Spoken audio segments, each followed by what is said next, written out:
If the human brain is just a collection of incredibly sophisticated algorithms, could it ever be replicated?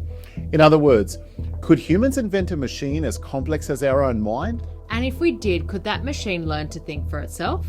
Could it have free will? Could it even one day turn on its human creators? Fascinating questions, right? G'day, I'm Shannon. And I'm Sherry. Welcome back to Put It Plainly. This is the show where we take the world's biggest ideas and explain them in plain language. Today we're diving into one of the most exciting and unsettling topics of our time, artificial intelligence. Yep, AI is reshaping everything from music to media to medicine to mining to manufacturing, and it's forcing us to ask the oldest question of all time. What does it really mean to be self-aware? So let's put it plainly for you. Now, the idea of a mind goes way back before computers. The Greeks in the old times called it psyche, the essence of life. Aristotle thought every living thing had a soul that gave it purpose. Plants could grow, animals could sense, humans could reason. The Stoics talked about logos, which is a universal reason connecting everything, kind of like cosmic code before coding existed. In India, the Upanishads asked whether our inner self, the Atma, was a larger part of consciousnss. In China, Confucius and Lao Tzu talked about harmony between human nature and the universe. During the Islamic Golden Age, scholars like Al-Farabi and Ibn Sina explored how the mind receives knowledge, almost like data being processed. Shan, you do realise that those dudes are known as Al-Farabius and Avicenna in the West, right? Yeah, everyone from the Middle East gets Latinized or Anglicized by Europeans. Even Ashur became Jesus. Well, at least you know your stuff. So, Al-Farabi and Ibn Sina even described imagination as a middle layer between raw perception and reason, which is eerily similar to how we understand multi-layered neural networks today. In medieval Europe, Thomas Aquinas said reason itself was divine, but limited. Only God could know all truth. Then in the 1600s came René Descartes, the French philosopher who said, "I think, therefore I am." He meant that thinking proves existence, but it also planted a weird seed. If thought defines being, could anything that thinks also be? Every big leap in technology has changed how people think. The printing press in the 1400s turned memory into something shareable. Ideas could copy themselves. The Industrial Revolution in the 1700s replaced human muscle with machines. Soon came electricity, telegraphs, and the birth of the modern world. The digital revolution of the late 1900s and the early 2000s replaced mental arithmetic and record keeping with circuits and code. Each era chipped away at what made us special: strength, speed, and memory. Now we're at the next step. Building machines that can reason, adapt, and even talk back to us. The same curiosity that built a will is now building a mind. Humans have always dreamt of creating life from lifelessness. The Greeks imagined Talos, a bronze giant that guarded Crete. The Jewish story of Golem told us clay brought to life through sacred words. In 1818, Mary Shelley's Frankenstein warned of science without conscience. And in 1920, Czech playwright Karel Čapek gave us the word robot from robota, meaning forced labour. But real progress began after World War II. Alan Turing built machines to crack Nazi German codes and then asked the question, can machines think? His Turing test suggested that if you can't tell whether you're speaking to a machine or a person, then maybe intelligence has already been achieved. The 1950s and 60s were full of optimism. Early programs could solve puzzles and play chess. Then came Eliza, a chatbot that mimicked a psychotherapist by rephrasing your words as questions as early as 1966. People knew it wasn't human, but still felt understood. That reaction said as much about us as it did about the machine. In the 1970s and 80s, expert systems tried to encode human logic into if-then rules. That worked up to a point, but they couldn't handle anything messy or creative. The first AI winter followed next. Too many promises, not enough processing power. But technology caught up. The internet, faster chips, and a heap of data brought AI roaring back. Right, so how does this thing actually work? AI is just an algorithm that has been created based on the data the model has been trained on. Unlike humans, AI doesn't have emotional and logical reasoning, so when it encounters a new problem, the algorithm won't know how to adapt to the situation. It doesn't know things the way we do. It spots relationships between pieces of information. Imagine teaching a kid what a cat is. You don't give it a definition, you show pictures until they notice fur, tails, and pointy ears. That's what AI does, except instead of 50 photos, it looks at 50 million. In most common approaches, the system is made up of artificial neurons connected in layers, what we call a neural network.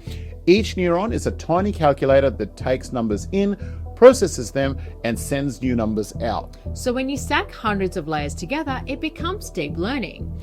The system learns by adjusting weights, tiny values that strengthen or weaken each connection, like tuning a guitar string until the note starts to sound right. During training, the AI guesses an answer, compares it with the correct one, and tweaks itself over and over millions of times. See, the goal isn't understanding, it's accuracy. In language models like ChatGPT, text is chopped up into tiny units called tokens. The AI predicts the most likely token next, one by one, until sentence forms. That's why it sounds fluent. It's playing the world's most complicated guessing game. And because it's trained on massive amounts of writing, it picks up grammar, tone, style, and even humour. But when it goes wrong, it's not lying, it's hallucinating, because it's built to predict, not to verify. Some modern systems are trained with human feedback. People rank responses so the model learns which ones sound more helpful or polite. That's called reinforcement learning from human feedback. One difference between different types of AI is scale. Narrow AI does one task well, like image recognition. General AI could handle anything a human can, still theory. And superintelligence would outthink us entirely. Science fiction for now. But the direction of travel is clear. Each step gives machines more independence, more data, and more say in our lives. AI isn't one invention, it's dozens, all reshaping different fields at once. In medicine, algorithms scan X-rays and detect tumours. In finance, AI can help to predict market trends and assist with detecting fraud. In agriculture, drones analyse soil health and guide irrigation. In transport, self-driving cars and delivery drones are testing what happens when AI takes the wheel. In education, tutoring systems adjust lessons to each student's pace. In law, AI summarizes case files and drafts contracts. Even in art and music, programs like Midjourney or Suno turn prompts into paintings or songs. On the battlefield, autonomous drones and surveillance systems are rewriting our military strategy.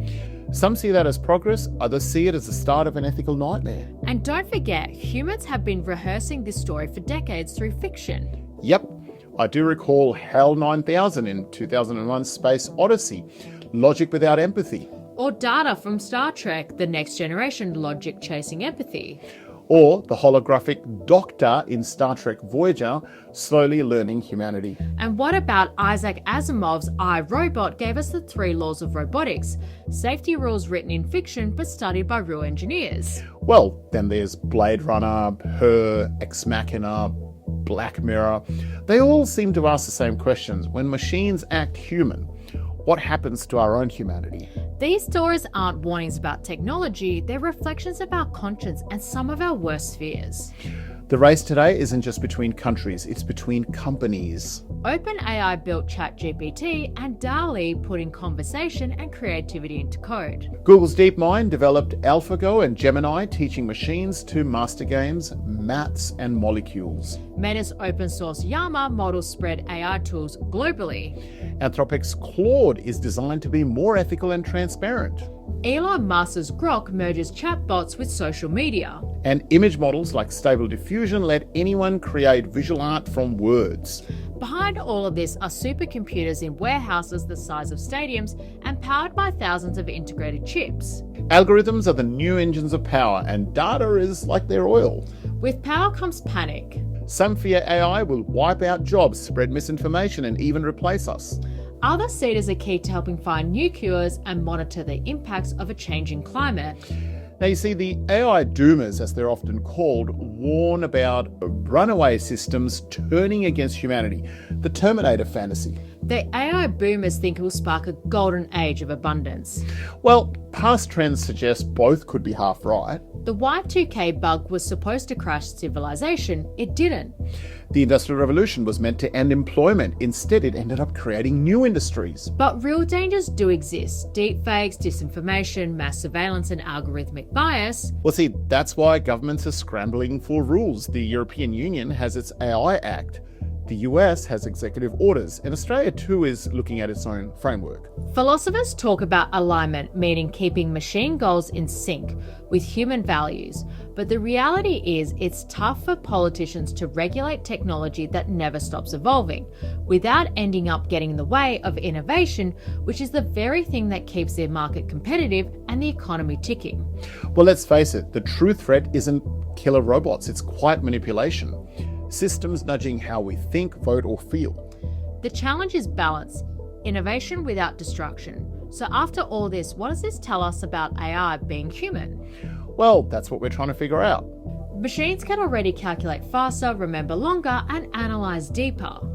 But they don't feel loyalty, guilt, or love the way we humans do. They can write poetry but don't yearn for that beauty. They can mimic empathy but don't mean it. The edge humans have over AI isn't IQ, it's EQ. We can choose sacrifice, we can forgive, we can value life beyond logic. In that sense, AI isn't replacing us, it's reflecting us, the good, the bad, and the biased. Every data set it learns from is a mirror of our culture. Feed it kindness and it sounds kind. Feed it garbage and it spits out chaos. From Aristotle's psyche to Descartes' cogito, from Turing's test to today's chatbots, the story of AI is really a story of understanding ourselves. And maybe that's the point. The machines are helping us study the one thing we don't fully grasp, our own minds. After all, humanity's created AI in our own image. From quills to keyboards, from printing presses to quantum processors, every leap has changed who we are. Artificial intelligence is just the newest leap, and it might well be the biggest of the lot. It could either become our proudest creation or our most riskiest investment.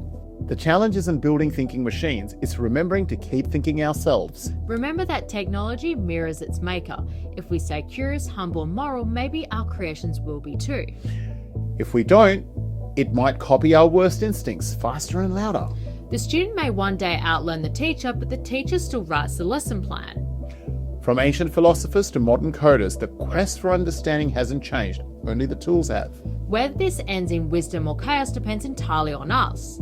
Either way, it's one of humanity's greatest stories. If you enjoyed this episode, hit that subscribe button and click on that bell icon. And remember to share this video with a mate. See you next time on Put It Plainly.